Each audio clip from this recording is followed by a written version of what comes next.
raid and sirens. Ukrainian mother Mariia Veremiei joins us now. Mariia, good morning. What a different life you are living than any of us right now. Describe the rhythm at this point of what you're going through as a mother there in Ukraine. Yeah, hello everyone. My name is Mariia, and my life now is divided on into before and after Thursday, February 24, 2022. After this date, I became a warrior who is not more a travel agent and active tourist who is traveling and inspiring people to travel, but I became a person who is trying to survive and trying to defend my son, my old parents who live in my city. It's really shocking that when this war started, we thought that the whole world will do some miracle and it will be stopped of a sudden in 2-3 days.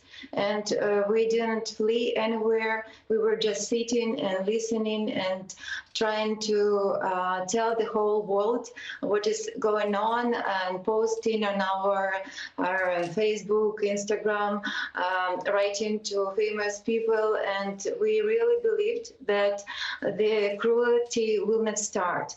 But every day became bringing us more evil, more destruction, and death of civil people.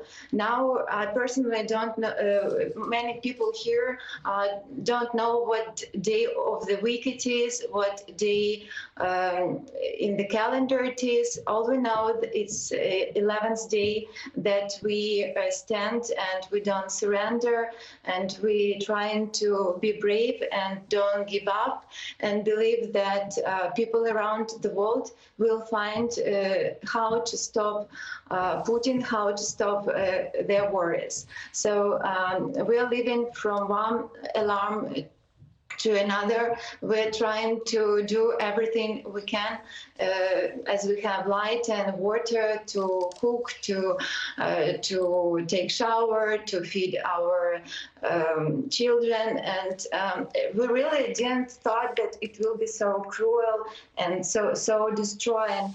But after one day in my city, there was bombing attack right on civil buildings, and 43 people were killed. These 43 people were regular people, most of them old people who are people with some physical problems, for whom going down in the basement is not possible because they can't survive there. They need special medications and all such things. Some people killed were standing in the line outside the building because they need the medicines, and they were standing near the pharmacy to get what they needed. And this bomb, it hit it so hard that they just were killed in a very terrible way. Yeah. And after that, we really don't feel safe. But also from my city where I'm now, I cannot flee to even other regions because there is Russian troops all around, and they can kill even children and women. We have a lot of such things. I have people from my city who were killed on the way from Chernihiv to save their lives. So, but what I want to say is that we're trying to stand up and survive. So, Mariia, what's interesting, you said that initially you thought this would maybe not happen or only last a few days. You stayed in your city also because you had elderly parents. Do you think a lot of other people had the same experience where they were caught unprepared because they thought it wouldn't last long, or thought maybe they needed to stay because of elderly relatives? Yes, exactly that. It is what happening. Many people in small villages in my city, I have a lot of friends, and we call in one another, they're like trapped in their cities. and they can't go out. Probably you see on TV that there are trains, but it's only from Kiev, for example. But small cities, they're trapped. And we really believed that the world, that we're living in a civilized world, that it's not possible, that it's kind of some kind of Putin's game to make authorities in other countries to listen to him.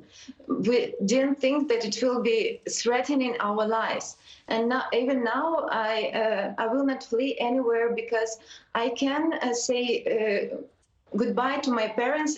I will not see you ever again. It's impossible. And I don't want to go to other countries. I want to stay in my bed in my home.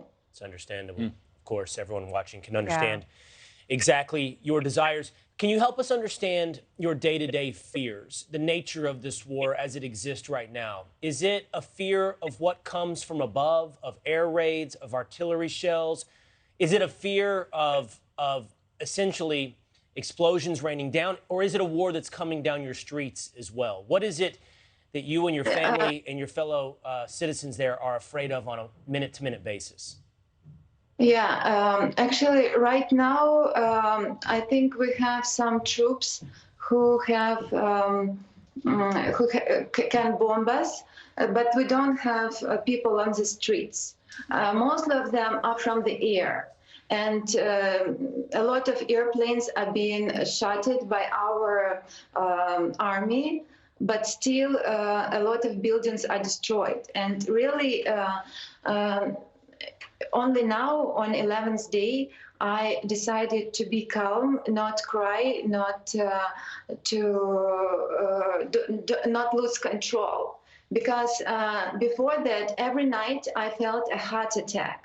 I felt this madness because I have my relatives and my friends in different parts of the city. And when you hear this air bombing, you're very scared because maybe somebody is dying now. Mariia, Mariia, can you get food? And are people having trouble getting the necessities of life? You know, I think about diapers and everything that a family needs with children, even. Yes, yes, we have a shortage of everything. And our store, only several stores are open. And for example, it's impossible to get milk. It's impossible to get bread. There are some sweets, juices, and but me and my husband, we're having a car. And we're trying to be brave, even when it is bombing. We're taking a car and we're going to these shops and buying some food and bringing to our relatives.